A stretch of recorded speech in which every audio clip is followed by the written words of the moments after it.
Assalamualaikum warahmatullahi wabarakatuh. Alhamdulillahil wahidil ahad, al-fardis samad, alladzi lam yalid wa lam yulad wa lam yakul lahu kufuwan ahad. Assalatu wassalamu ala khairi man qara'al Qur'an wa raka'a wa sajad. Sayyiduna Muhammad wa ala alihi wa sahbihi. Wa man sara ala nahjihi wa man iktafa atharuhu ila yaumiddin amma ba'du. Kaum muslimin dan muslimat, shaimin dan shaimat, wabil khusus Civitas Al-Quds dimanapun antum semuanya berada. Alhamdulillah, berkat izin Allah kita disampaikan pada 10 hari terakhir pada bulan Ramadan ini, yang dimana maklum bagi kita semuanya, ya, di sana ada satu malam yang lebih mulia daripada ibadah 1000 bulan, yaitu Lailatul Qadar. Lailatul Qadar adalah sebuah kalimat yang terdiri dari kata Lailatun dan Al-Qadru. Lailatun artinya malam, ya, lawan daripada siang. Sedangkan Al-Qadru artinya kemuliaan, keagungan, serta penentuan. Bisa disebut, ya, bahwasanya Lailatul Qadar itu adalah sebuah malam yang terdapat pada 10 hari terakhir di bulan Ramadan, dan datang, ya, malam ini hanya satu kali dalam setahun, serta tidak ada yang mengetahui akan kepastian kedatangan malam tersebut kecuali Allah Subhanahu wa Ta'ala. Maka dari itu kita harus punya ikhtiar, kita harus punya usaha di dalam mengejar, memburu untuk mendapatkan, ya, malam kemuliaan dan penentuan tersebut.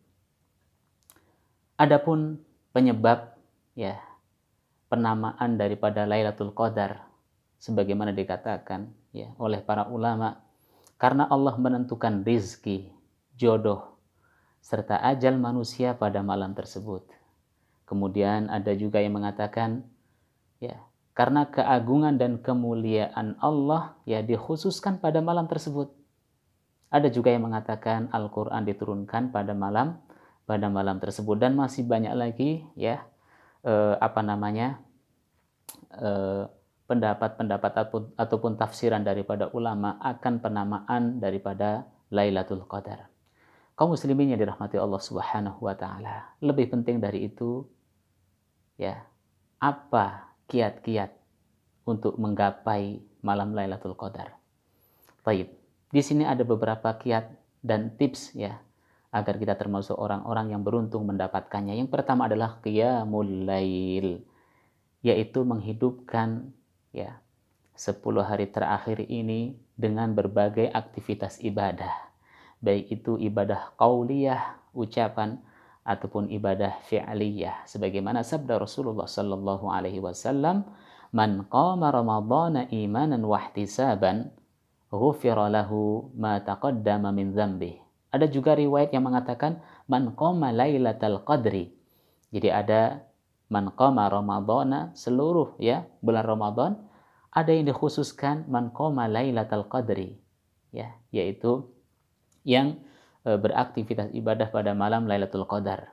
Imanan wahtisaban, dengan catatan ibadah tersebut harus kita lakukan dengan penuh keimanan kepada Allah Subhanahu wa Ta'ala serta janji Allah, ya, yang terdapat pada malam tersebut. Wahtisaban, kita harus penuh harap agar kita termasuk orang-orang yang beruntung mendapatkannya, ya. Ghufira lahu ma taqaddama min dzambih, maka orang tersebut akan diampuni semua dosa yang sudah berlalu darinya. Rasulullah Shallallahu alaihi wasallam dalam riwayat lain juga mengatakan bahwasanya ketika datang, ya, 10 malam terakhir di bulan Ramadan, apa yang beliau lakukan? Syadda mi'zarahu wa ahya lailahu wa aiqadha ahlahu. Ya. Ketika datang 10 hari terakhir bulan Ramadan, Rasulullah mengencangkan ikat pinggangnya. Ini hanya sebatas kinayah, ya, dan gambaran bahwa Rasulullah itu, ya, pada malam-malam tersebut tidak menggauli istrinya, ya, bahkan relatif menjauhinya agar khusyuk di dalam mendapatkan Lailatul Qadar. Wa ahya lailah, malamnya itu dibikin hidup dengan berbagai aktivitas ibadah. Wa aiqadha ahla. Setelah itu dia bangunkan keluarganya, istrinya, anaknya, dan orang-orang yang bersamanya. Beliau ajak untuk beribadah pada malam-malam 10 terakhir di bulan Ramadan, yaitu qiyamul lail. Ini adalah kiat yang pertama. Kemudian kiat yang kedua adalah qiraatul Quran, membaca Al-Quran. Kami tidak ingin membahas berapa pahala membaca Al-Quran per hurufnya, atau membaca Al-Quran dengan baik dan benar, ataupun dengan tahsin, tartil, dan seterusnya. Namun kami ingin berbagi kisah inspiratif daripada salafus saleh, yaitu orang-orang yang sudah mendahului kita, orang-orang soleh yang sudah menapak tilas yang sudah memberikan contoh dan uswah hasanah kepada kita semuanya. Di antaranya adalah Aswad bin Yazid. Aswad bin Yazid dalam sebuah riwayat dikatakan, kanal aswadu yakhtimul Qur'ana fi kulli lailataini min Ramadan. Aswad bin Yazid setiap 2 malam khatam Al-Quran di bulan Ramadan. Berarti 1 bulan beliau menghatamkan 15 kali. Kemudian Qatadah bin Da'amah. Qatadah bin Da'amah dalam sebuah riwayat juga dikatakan, yakhtimul Qur'ana fi Ramadan fi kulli thalathin. Wa fil ashri khatama kulla lailah. Qatadah ketika datang Ramadan 3 hari hatam Al-Quran. Tapi begitu datang 10 hari terakhir, 10 hari terakhir bulan Ramadan, beliau setiap malam menghatamkan Al-Quran. Ini adalah siapa? Qatadah. Kemudian yang paling masyhur dan paling fenomenal yaitu Imam Syafi'i. Imam Syafi'i berapa kali hatam selama Ramadan? 60 kali hatam. Berarti setiap harinya beliau hatam 2 kali. Mudah-mudahan salafus soleh ini bisa memberikan inspirasi dan dorongan semangat. Minimal kita hatam sekali 2 kali, syukur-syukur lebih banyak dari itu. Karena siapa lagi yang kita tapak tilasi kecuali adalah orang-orang soleh yang sudah mendahului kita. Kemudian yang berikutnya yaitu sholat. Tentu yang utamanya adalah sholat fardu 5 waktu. Kemudian yang berikutnya adalah sholat tarawih. Kaum muslimin yang dirahmati Allah Subhanahu wa taala, kami ingin sedikit berbagi informasi tentang bilangan rakaat salat tarawih di mana ini adalah yang diambil oleh imam-imam madhab. Ayo, siapa yang madhabnya Syafi'i? Siapa yang madhabnya Hambali? Siapa yang madhabnya Maliki ataupun Hanafi? Mari kita tengok apakah kita termasuk salah satu dari mereka. Imam Hanafi dalam kitab Fathul Qadir mengatakan salat tarawih itu 20 rakaat, belum termasuk witir. Imam Maliki dalam Al-Mudawwana Al-Kubra mengatakan salat tarawih 36 sampai 46 rakaat. Sekali lagi, Imam Syafi'i dalam Al-Mudawwana Al-Kubra mengatakan salat tarawih itu 36 sampai 46 rakaat, belum termasuk witir. Kemudian Imam Syafi'i dalam kitab mengatakan salat tarawih itu 20 rakaat, belum termasuk witir. Yang terakhir, Imam Hambali dalam kitab Al-Mughni mengatakan salat tarawih 20 rakaat belum termasuk witir. Adakah kita termasuk dari salah satu imam-imam madhab tersebut yang sering kali kita mengatakan, saya madhabnya Syafi'i. Coba kita lihat salat tarawih kita seperti apa. Tidak mengapa, karena memang dalilnya juga sahih bagi yang ingin salat tarawih 11 rakaat beserta witir. Asalkan dilakukan dengan khusyuk, sujud rukuknya lama, bacaannya juga panjang, insya Allah pahalanya pun juga tidak kalah besar. Kemudian kiat yang berikutnya untuk menggapai Lailatul Qadar adalah i'tikaf. Ketika mendengar kalimat i'tikaf, tentu terbesit dalam pikiran kita dan terlintas akan kondisi kita saat ini. Sebagaimana kita ketahui, masjid-masjid sebagian di lockdown, tidak diperkenankan untuk mengerjakan ibadah-ibadah, termasuk sholat fardu 5 waktu, apalagi dengan i'tikaf. Memang betul, para ulama sepakat bahwa rukun i'tikaf itu ada 2. Rukun i'tikaf ada 2. Yang pertama, niat dalam rangka taqarrub, mendekatkan diri kepada Allah. Kemudian syarat yang kedua adalah berdiam di masjid. Berarti kalau salah satu daripada dua syarat tadi tidak terpenuhi, maka ibadahnya tidak sah, ya. Sebagaimana firman Allah Subhanahu wa taala, "Wala tubashiruhunna wa antum 'akifuna fil masajid." Ya, janganlah kalian mencampuri mereka, yaitu istri-istri kalian, dalam kondisi kalian sedang melakukan i'tikaf di dalam masjid. Berarti i'tikaf baru di masjid. Kalau tidak sah, ya. Aturan tersebut wajib bagi kaum muslimin dan muslimat, laki-laki dan perempuan, ya. Begitu juga terdapat dalam fikih sunnah, ya. Hakikat dari i'tikaf adalah berdiam diri di masjid dengan niat taqarrub kepada Allah Subhanahu wa taala. Jika tidak di dalam masjid atau ketika melakukan itu karena tidak ada ketaatan kepada Allah Subhanahu wa taala, maka i'tikafnya tidak sah. Seperti itu. Namun jangan khawatir, yang tadi itu baru pendapat yang pertama. Masih ada pendapat yang kedua. Pendapat yang kedua yaitu pendapatnya Imam Abu Hanifah atau pendapat madhab Hanafi. Wanita lebih baik atau lebih utama ya iktikaf di rumah. Analoginya adalah ya karena tempat sholat mereka adalah rumah. Yang dimaksud tempat sholat fardu. Kalau yang fardu saja, yang wajib saja itu dikerjakan di rumah, ya, apalagi yang sunnah jelas lebih boleh. Ini adalah pendapat Imam Abu Hanifah. Begitu juga dari kalangan Malikiyah dan Syafi'iyah, baik laki-laki dan perempuan bisa di mana saja melakukan i'tikaf, tidak harus di masjid.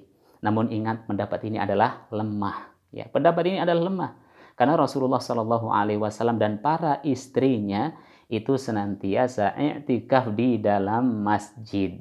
Seperti itu. Namun dalam kondisi pandemik seperti ini, ya. Dalam hukum Islam itu ada sebuah kaidah, idza dhaqal amru tasa'. Ya, perkara itu ketika sudah menyempit, maka akan ada kelonggaran. Ya, maka akan ada kelonggaran. Ya, begitu juga Rasulullah Shallallahu alaihi wasallam itu ketika dipilihkan dua perkara. Ya, pasti Rasulullah Shallallahu alaihi wasallam memilih perkara yang lebih mudah, yang paling gampang selama tidak mengandung dosa. Karena kalau kita memaksakan di masjid, ya, apalagi di tempat-tempat yang termasuk zona merah, ya, itu sangat membahayakan kita. Kita tahu firman Allah Subhanahu wa taala, "Wala tulqu biaidikum ila tahlukah."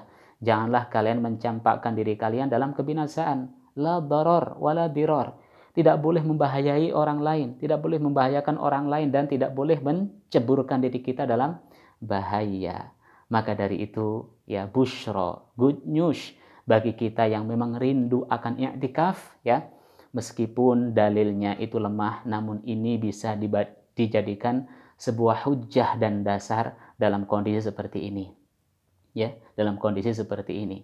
Jadi kemudahan bagi kita yang memang memiliki niat untuk i'tikaf di sana, ya, ada yang menguatkan serta ya memperbolehkan kita, bahkan menganjurkan kita untuk melakukan i'tikaf di mana?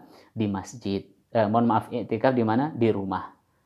Kalau memang kita hendak melakukan i'tikaf di rumah, lalu bagaimana kaifiat ataupun teknisnya seperti apa? Tentu ketika ingin i'tikaf di rumah, teknis yang pertama adalah kita harus niat dan tekad. Lagi-lagi niat dan tekad. Ya.